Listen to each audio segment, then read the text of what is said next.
அனைவருக்கும் வணக்கம்.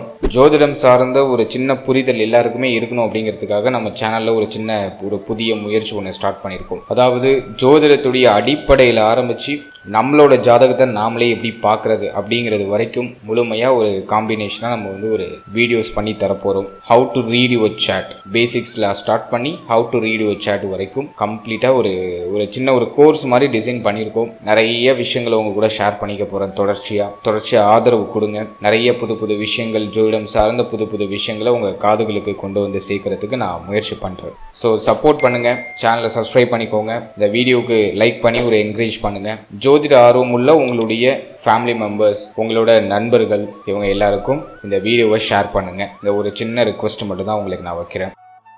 சரி, இப்போ இந்த பதிவில் ஜோதிடத்துடைய ஒரு பேசிக்கை மட்டும் நம்ம பார்க்கலாம். வாட் இஸ் ஆஸ்ட்ராலஜி, ஜோதிடம்னா என்ன, மேலும் ஜோதிடத்துடைய 4 முக்கிய தூண்கள் என்னென்ன, ஜோதிடம் எதை சார்ந்து இயங்குது, ஜோதிடத்தோட அர்த்தம் என்ன, ஜோதிடம் நிஜமாவே அறிவியலா இல்லை வெறும் நம்பிக்கையா அப்படிங்கிறத இந்த பதிவில் ஒரு பேசிக்கான ஒரு இன்ஃபர்மேஷன் மட்டும் நான் ஒரு சின்ன ஒரு டச்சப் மட்டும் பண்ணுறேன்.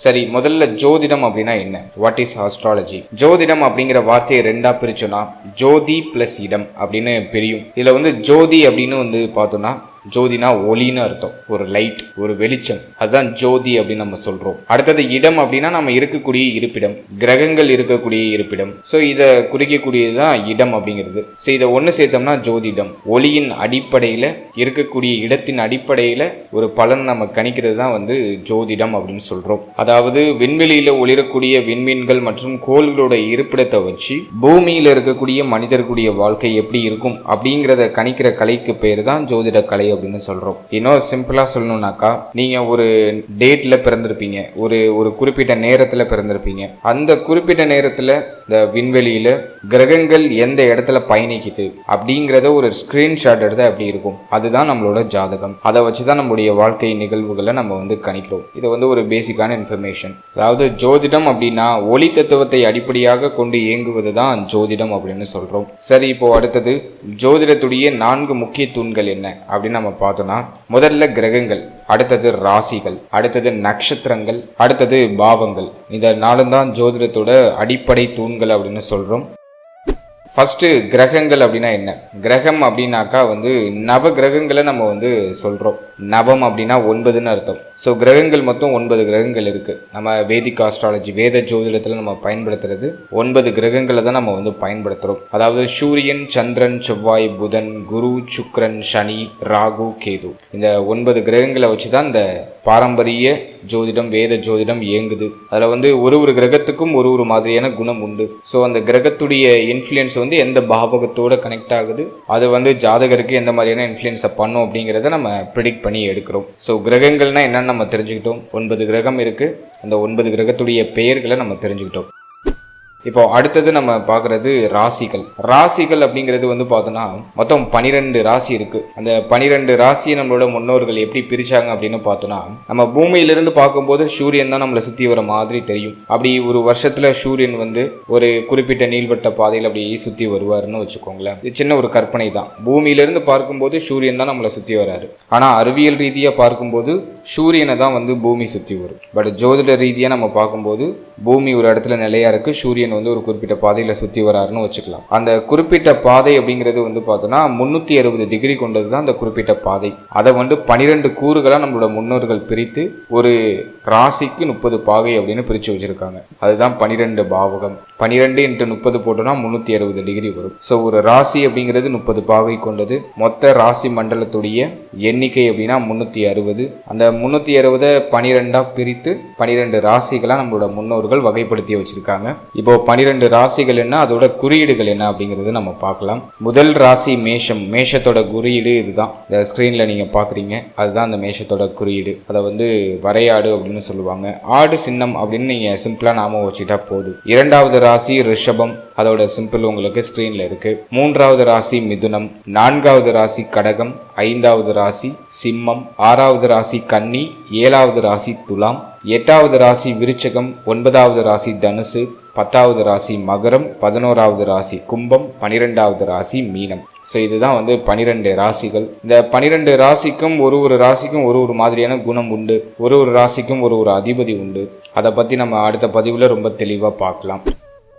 அடுத்தது மூணாவதாக நம்ம சொல்கிறது வந்து மூணாவது தூண் அப்படின்னா அது நட்சத்திரம். 27 நட்சத்திரம் இருக்குது. அஸ்வினி முதல் ரேவதி வரை மொத்தம் 27 நட்சத்திரங்கள் இருக்குது. இந்த நட்சத்திரம் அப்படிங்கிறது வந்து நமக்கு தசாபுக்தி கணிப்புக்கு ரொம்ப முக்கியமான ஒரு விஷயம். அதோட விரிவாக்கம் நாம் வந்து அடுத்தடுத்த பதிவுகளில் தெளிவாக பார்க்கலாம். பொதுவாக நட்சத்திரம் அப்படின்னா வந்து நீங்கள் வந்து பிறக்கும்போது உங்களோட ஜனனகால ஜாதகத்தில் சந்திர பகவான் ஒரு குறிப்பிட்ட நட்சத்திரத்தில் இருப்பார். அது எந்த நட்சத்திரமோ அதுதான் உங்களோட ஜென்ம நட்சத்திரம். ஸோ அதுக்கான விளக்கங்கள் நம்ம தெளிவாக அடுத்தடுத்த பதிவுகளில் பார்க்கலாம். அடுத்தது நான்காவது தூண் எது அப்படின்னு பார்த்தோன்னா 12 வீடுகள். 12 ராசிகளையும் நம்ம வந்து 12 வீடுகளாக பாவிக்கணும். அது வந்து ப்ரிடிக்ஷன் எடுக்கிறது ரொம்ப முக்கியமான விஷயம். லக்னம்னு ஒன்று இருக்கும். இந்த லக்னத்திலிருந்து 1ஆம் பாவகம், 2ஆம் பாவகம், 3ஆம் பாவகம், 4ஆம் பாவகம்னு சொல்லிட்டு இந்த 12 பாவகத்தையும் நம்ம வரவேற்போம். அதுக்கான தெளிவான விளக்கம் நான் உங்களுக்கு அடுத்தடுத்த பதிவுகளில் தெளிவாக கொடுக்குறேன். சரி, இப்போ உங்களுக்கு ஒரு கேள்வி கூட வரலாம். எங்கேயோ இருக்கிற கிரகம் எப்படி நம்மளை பாதிக்குது, மனிதர்களை எப்படி அது வந்து ஆதிக்கம் செலுத்துது அப்படின்னு ஒரு கேள்வி வரலாம். ஒரு சின்ன சாம்பிள் என்ன அப்படின்னு பார்த்தோம்னா, பௌர்ணமி காலகட்டத்தில் வந்து பார்த்தோன்னா இந்த ஈர்ப்பு விசையால், அதாவது சந்திர பகவானுடைய அந்த ஈர்ப்பு விசையால் கடலில் வந்து பார்த்தோன்னா பெரிய பெரிய ஆக்ரோஷமான அலைகள்லாம் வந்துட்டு போகும். அதை நம்ம வந்து நிறைய பேர் கேள்விப்பட்டிருப்போம், நிறைய பேர் பார்த்துருப்போம். இப்போ அதை அப்படியே மனித உடலுக்கு எடுத்துகிட்டு வந்து இன்புட் பண்ணோம்னாக்கா நம்மளுடைய மனித உடல் கிட்டத்தட்ட 70% நீரால் தான் நிரம்பியிருக்கு. அதாவது லிக்விட் ஃபார்மில் தான் 70% அமைப்பு மனித உடல்ல இருக்கு. அப்போ சந்திரனுடைய அந்த இயக்கம் நம்மளுடைய மனசையும் பாதிக்கும். அப்படித்தானே நம்ம எடுத்துக்கணும். அதனாலதான் நம்ம வந்து சந்திரனை மனோகாரகன் அப்படின்னு சொல்றோம். எனவே கிரகங்களுடைய கதிர்வீச்சுகள், அதாவது வைப்ரேஷன்ஸ் வந்து நம்மளோட எண்ணங்களையும்